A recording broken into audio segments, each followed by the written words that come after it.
자, 이제 네트워크를 사용하는 API들을 좀 알아봤고요. 그 API들을 이용해서 어떻게 데이터를 갖고 오고 처리하는지 그 방법들을 알아봤습니다.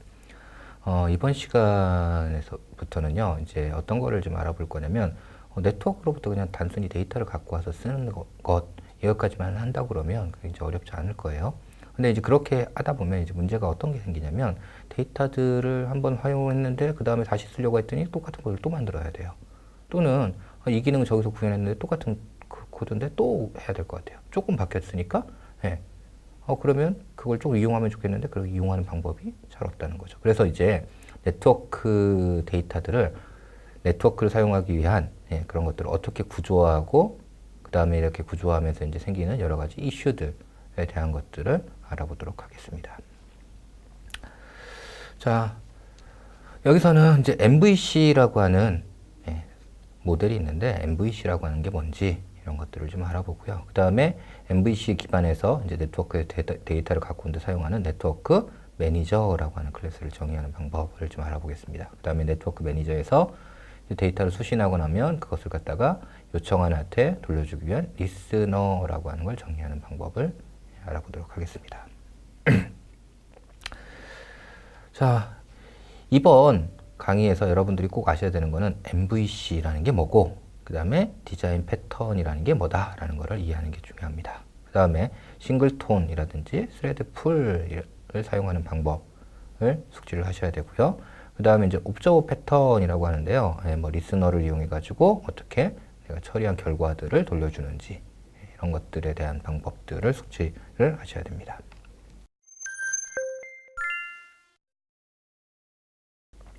자, 우선 이제 MVC를 좀 알아보도록 할게요. 여러분들이 MVC라는 용어를 많이 들어보셨을 거예요. 프로그래밍 하면서. MVC가 모델, 뷰, 컨트롤이라고 하죠. 모델, 뷰, 컨트롤. 자, 일반적인 뷰라는 용어는 직관적으로 쉽게 이해가 되죠. 뷰라는 건. 여러분 화면에 보이는 버튼, 그 다음에 에디트 텍스트, 뭐 텍스트 뷰, 이런 것들이 다 뭐냐면 뷰예요, 뷰. 이제 뷰. 즉, 사용자와 인터페이스를 위한 기능을 구현하고 있는 클래스를 갖다 우리가 뭐라고 하냐면 뷰라고 합니다. 인터페이스라는 게 무슨 말일까요? 사용자에게 어떤 정보를 보여주거나 또 한 가지는 뭐예요? 사용자의 입력을 받거나 그 사용자에게 뭔 정보를 보여주기를 하거나 아니면 입력을 받는 이런 기능들을 갖고 있는 애를 다 뭐라고 하냐면 우리가 뷰라고 해요. 뷰. 자, 그 다음에 많이들 헷갈려하는 게 이제 모델이라고 하는 건데 모델이라고 하는 거는 어떤 거냐면요.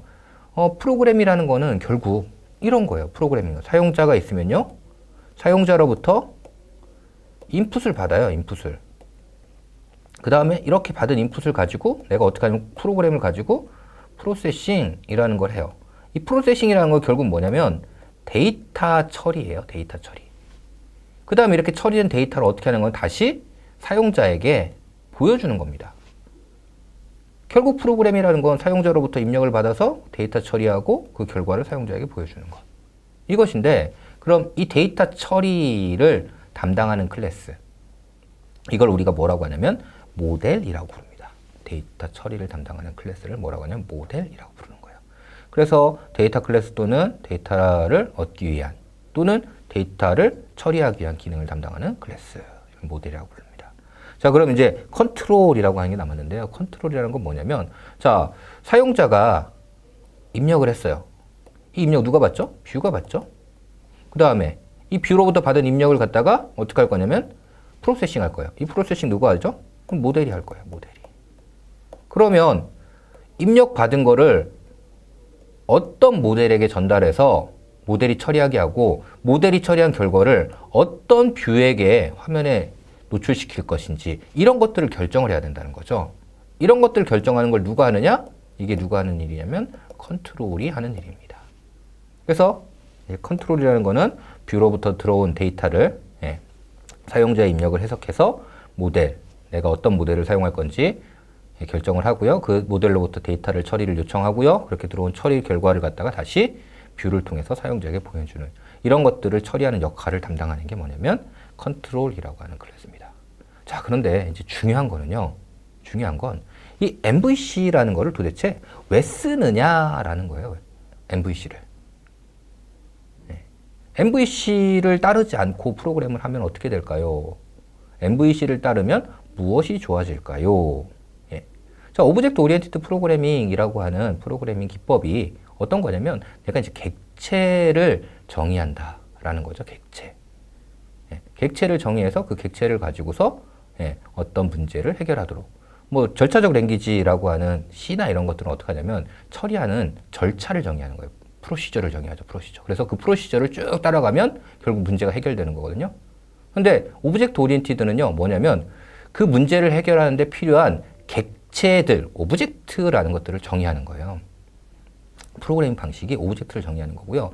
그러한 오브젝트를 정의해서 그 오브젝트를 갖다가 쭉 만들어가지고 띄워놓는 거예요. 그럼 오브젝트들 간에 상호 이렇게 데이터를 주고받고 뭐하고 이런 처리들을 하고 나면 내가 원하는 결과, 즉 어떤 문제가 해결된 솔루션이 나타난다는 거죠. 이렇게 문제를 해결할 수 있는 프로그래밍 기법을 우리가 뭐라고 하냐면 OP, 오브젝트 오리엔티드 프로그래밍이라고 해요.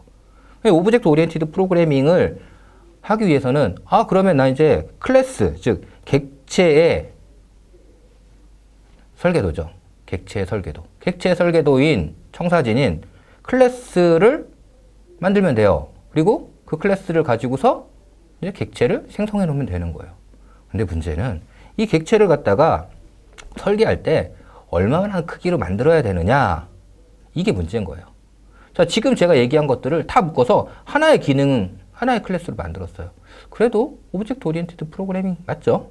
근데 이렇게 만들어 놓으면 뭐가 안 되냐면 재활용이 안 되는 겁니다.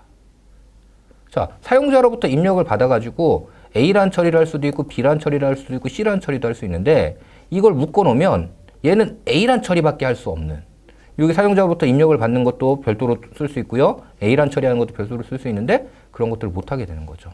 그래서 MVP라는 거는 결국 뭐냐면 뷰 클래스 따로 만들고 데이터를 처리하는 클래스 따로 만들고 뷰로부터 들어온 입력 가지고 어떤 데이터 처리 클래스를 선택해서 처리한 다음에 어떤 화면에다가 보여줄 거냐, 이거를 제어하는 제어 클래스를 따로 만들어서 이렇게 따로 만들어 놓으면 재활용성이 높아진다라고 하는 게 MVC라고 하는 이런 방식인 겁니다.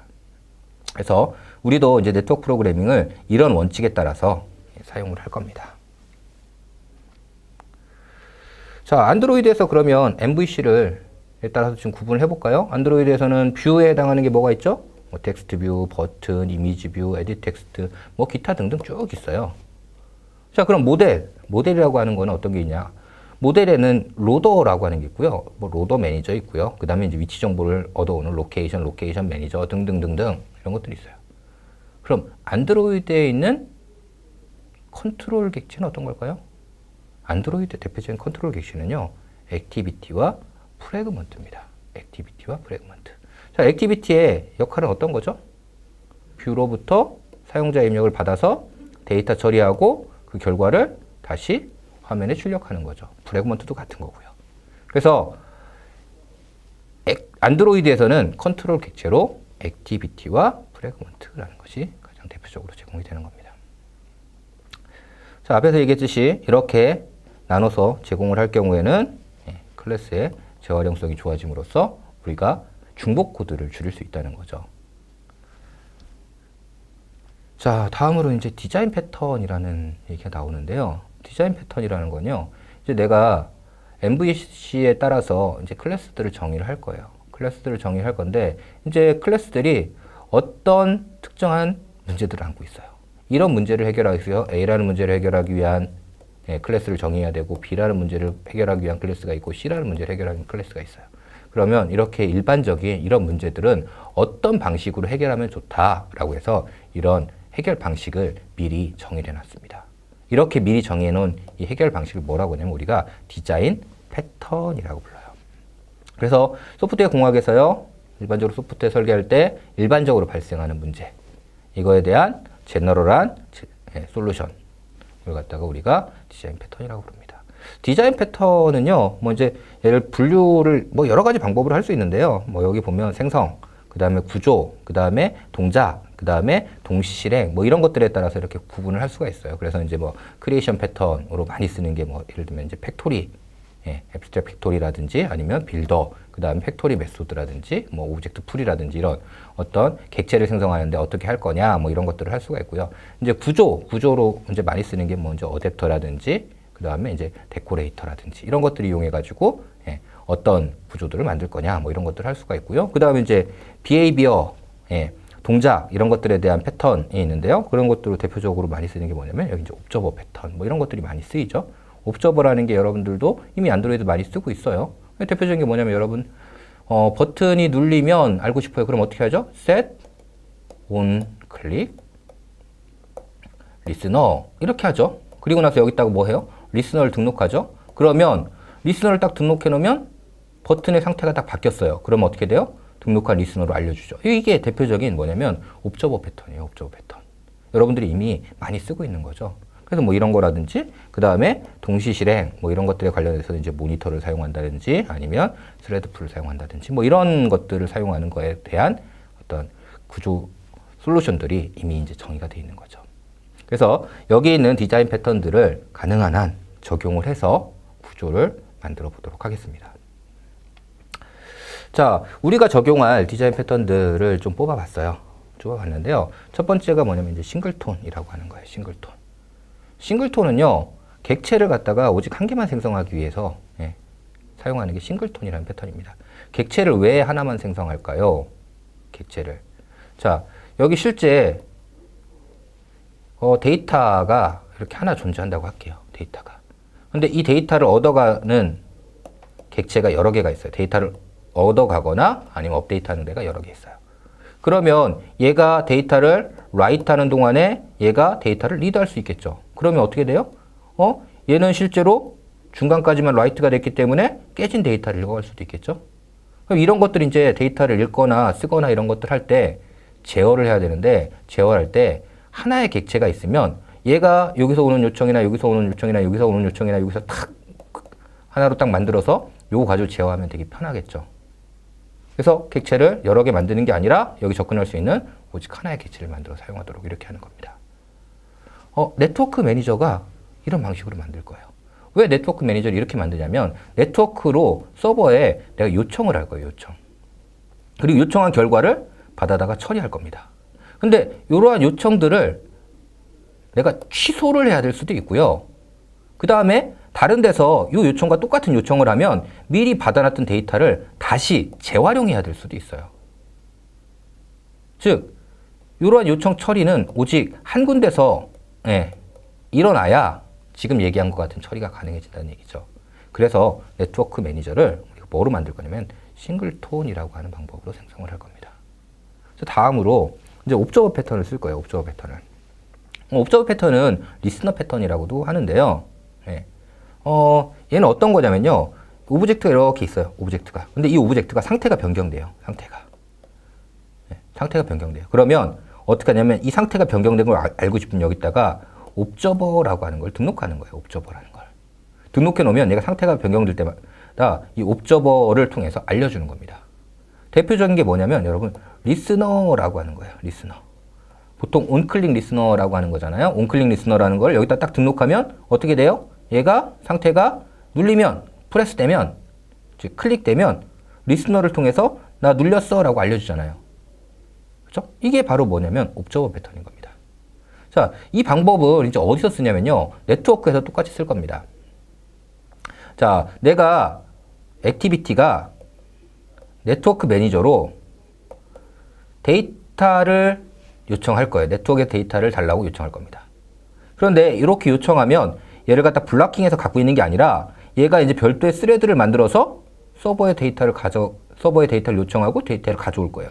그럼 데이터 수신이 끝나면 그 데이터 수신이 끝났다는 걸 누구한테 알려주냐면 액티비티한테 알려줘야 되는 거예요. 즉 데이터 처리가 끝나면 또는 뭐 프로그레스가 진행되면 이렇게 상태가 바뀌면 그 정보를 누구한테 알려주냐면 액티비티한테 알려줘야 되는 거죠. 그래서 이런 것들을 알려주기 위해서 우리가 뭘 쓰냐면 옵저버 패턴을 사용할 겁니다. 자, 다음으로 이제 스레드 풀을 쓸 겁니다. 스레드 풀. 뭐 스레드 풀을 쓰는 거는 뭐 이게 무슨 디자인 패턴 이런 걸 떠나서 내가 스레드 쓸 때는 웬만하면 다 스레드 풀을 쓰는 게 맞죠. 왜냐면 효율성이라든지 스레드 사용 효율성이라든지 이런 것들 때문에 스레드를 써야겠죠. 네트워크는 동시에 여러 개 요청을 처리해야 돼요. 그렇기 때문에 뭘 쓰냐면 스레드 풀을 사용할 겁니다.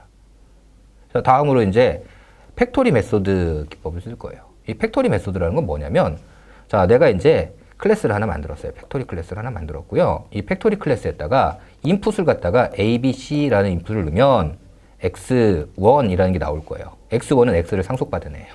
그 다음에 DF 이렇게 해가지고 입력을 넣으면 이번엔 X2라고 하는 걸 넘겨받을 거예요. 얘도 X를 상속받은 애예요. 그런데 내가 실제 X1인지 X2인지는 상관이 없어요. 나는 X라는 것만 알고 있으면 돼요. X.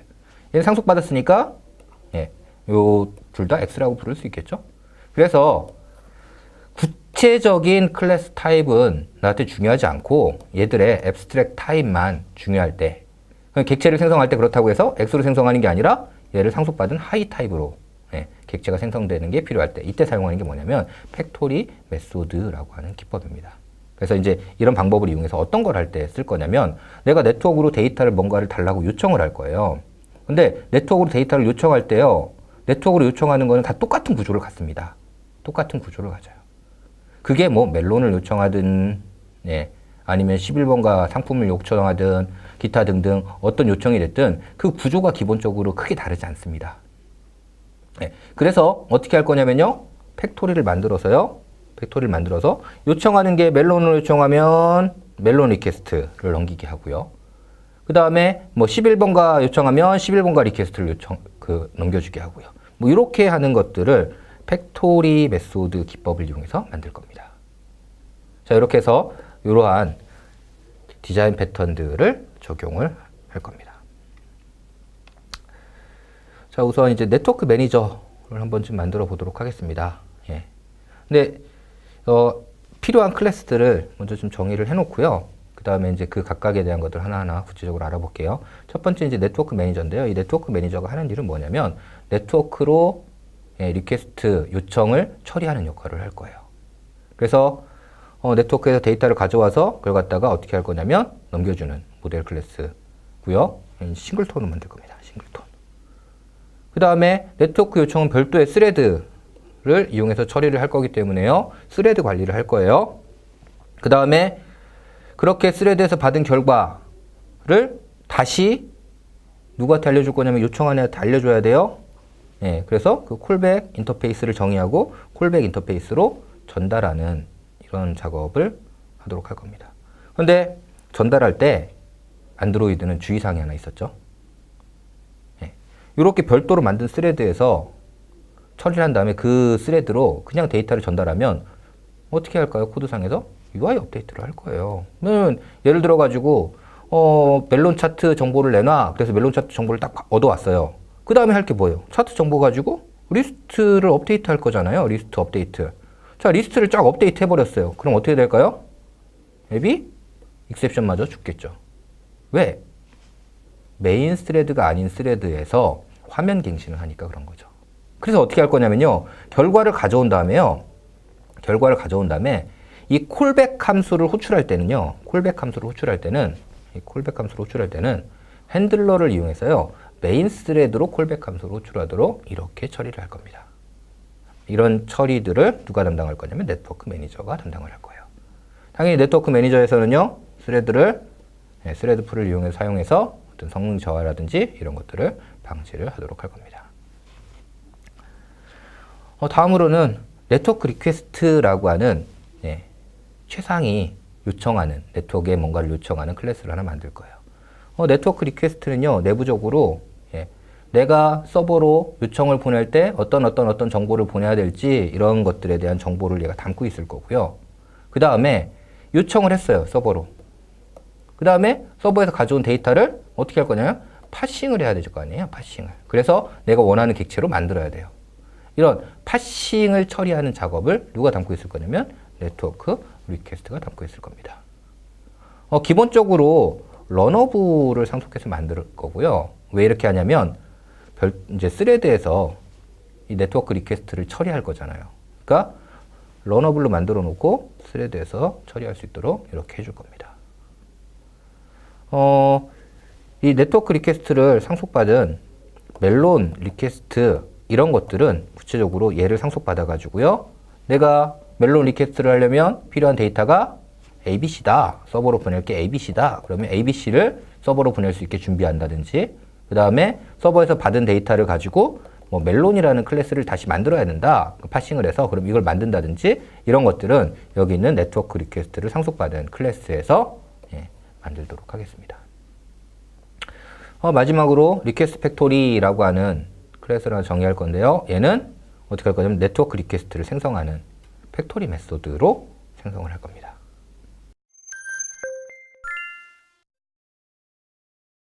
자, 네트워크 매니저 한번 볼까요? 일단 네트워크 매니저를 만들려면 우리가 스레드 풀을 써야 되는데요. 스레드 풀이라는 게 어떤 거냐? 스레드 풀이라는 게요. 이렇게 스레드를 미리 만들어 놓는 거예요. 미리. 뭐 이만큼 만들 수도 있고요. 아니면 요만큼만 만들고 필요하면 요만큼 더 추가로 만들고 이런 걸 할 수가 있는데 어쨌든 필요한 스레드들을 미리 만들어 놓는 겁니다. 자, 그렇게 놓고 어떻게 하냐면 요청이 들어오면 요청은 이렇게 태스크 큐라는 데 넣어놔요. 그리고 나서 지금 아무 처리도 하지 않은 스레드가 있으면 요 요청을 어떻게 하냐면 이렇게 할당해 주는 겁니다. 작업이 끝나면 걔한테 또 추가적으로 할당하는 거죠. 자, 이렇게 하면 어떤 일이 생기냐면 내가 만들 수 있는 스레드의 개수를 컨트롤할 수 있죠. 제어할 수 있습니다. 그 다음에 얘를 갖다 생성하는 데 들어가는 오버헤드를 줄일 수가 있어요. 그래서 이런 장점들을 갖고 있습니다. 그래서 얘를 생성할 때 자바에서 쓰는 방법이 뭐냐면 스레드 풀 익스큐터라는 걸 만드는 거고요. 이렇게 만든 거 가지고 이제 익스큐트 해가지고 스레드를 실행해서 스레드를 통해서 작업을 처리할 수 있습니다. 자, 사용하는 방법은요. 이렇게 스레드 풀 익스큐터를 만들고요. 그 다음에 익스큐트 해가지고 이 안에다 러너블을 넣어주면 됩니다. 그 다음에 사용이 다 완료되면 이제 더 이상 쓰면 안 되겠죠. 그래서 스레드 풀에 셧다운 이렇게 해가지고 사용을 중지시키시면 되는 겁니다. 자, 이제 싱글톤 네트워크 매니저 이제 싱글톤으로 만들 건데요. 싱글톤으로 만드는 방법은 어떻게 하냐면 프라이빗 해서요. 자, 인스턴스를 하나 이렇게 정의를 해요. 스태틱으로 정의를 했죠. 프라이빗 스태틱 해서 정의를 했습니다. 자, 그 다음에 생성자를요. 프라이빗으로 만듭니다. 그 다음에 퍼블릭으로요. 퍼블릭 스태틱으로 객체를 넘겨받을 수 있는 get instance라고 하는 이런 메소드를 하나 만들고요. 이 메소드 안에서 인스턴스가 널이면 이때 객체를 하나 생성하는 거예요. 근데 동시에 두 개의 스레드가 이렇게 두 개의 스레드에서 이 함수를 호출할 수 있겠죠? 그러면 객체가 잘못하면 두 개가 생성되잖아요. 그걸 방지하기 위해서 어떻게 해요?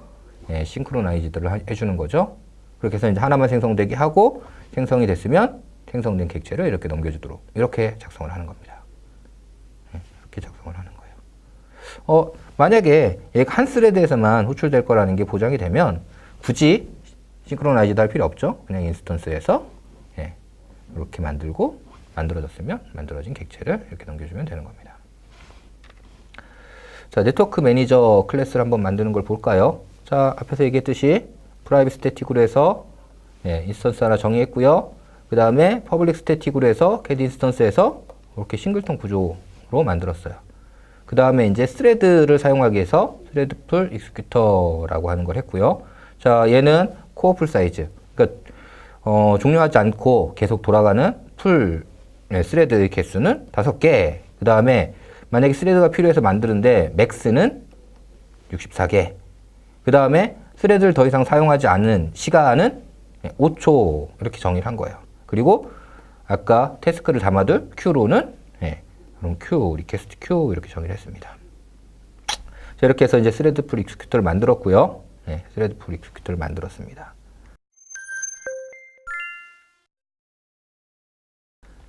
자, 이제 네트워크로부터 데이터를 달라고 요청한 다음에 그 처리 결과가 발생을 하면 이제 처리가 완료가 되면 그 결과를 돌려받는 리스너를 정의해 보도록 하겠습니다. 옵저버 패턴이라는 걸 쓸 거고요. 옵저버 패턴은 앞에서 얘기 드렸듯이 옵저버 인터페이스를 일단 하나 정의를 하고요. 이 인터페이스를 임플리먼트한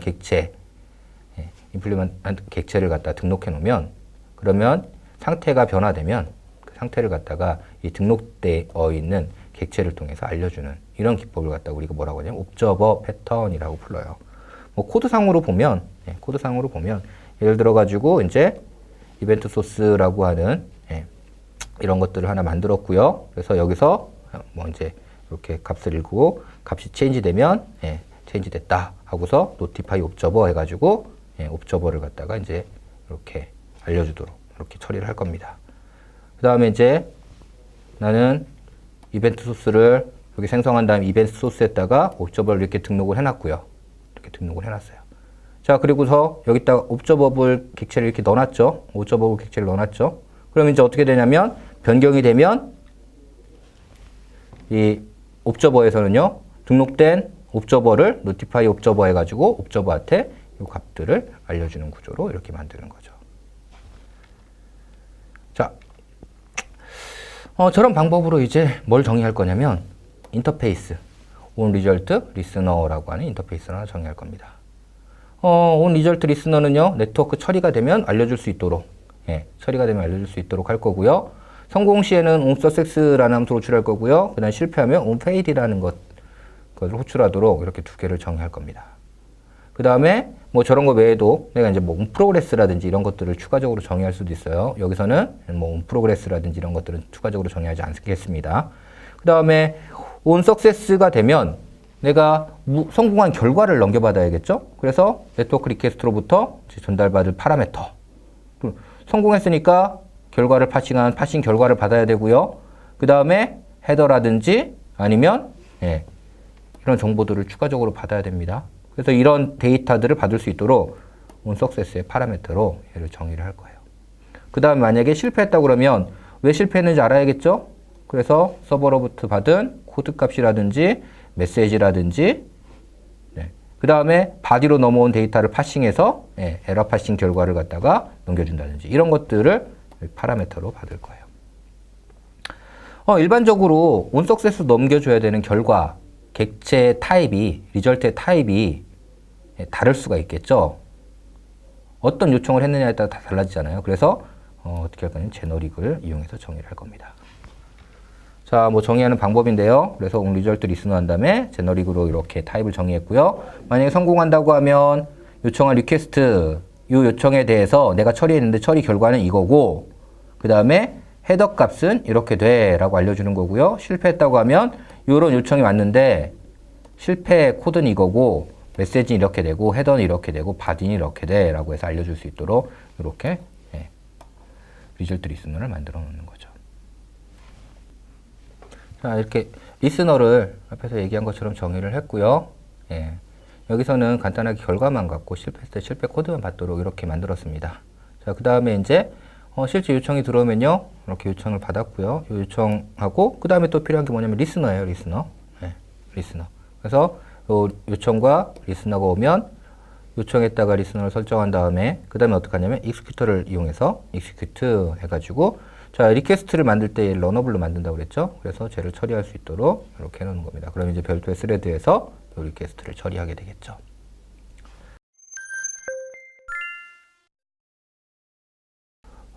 이제 네트워크를 구조화하기 위해서 이제 MVC와 디자인 패턴을 좀 살펴봤습니다. 그래서 이제 MVC라고 하는 방법을 통해서 모델 뷰 컨트롤이라는 거로 내가 클래스를 만들어야 된다. 그래서 이제 이렇게 만들었을 때 재활용성이 높아진다라는 걸 알아봤고요. 그 다음에 이제 디자인 패턴 중에서 이제 우리가 적용할 싱글톤, 옵저버, 그 다음에 팩토리 메소드 등의 패턴들을 좀 알아봤습니다.